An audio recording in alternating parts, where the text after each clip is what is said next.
విష్ణు లలిత సహస్రనామం పారాయణం చేయాలంటే ఉపదేశం అనేది ఉండాలంటారా?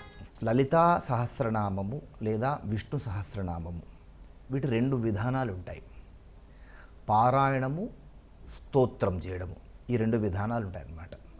స్తోత్రం చేయడానికి ఏ విధమైనటువంటి నియమాలు అవసరం లేదు. వాడికి అంగన్యాస కరన్యాసాలు చేయాల్సినటువంటి అవసరము లేదు. కానీ పారాయణం చెయ్యాలంటే కనుక వాటికి నియమాలు చెప్పడం అనేట్టు జరిగింది.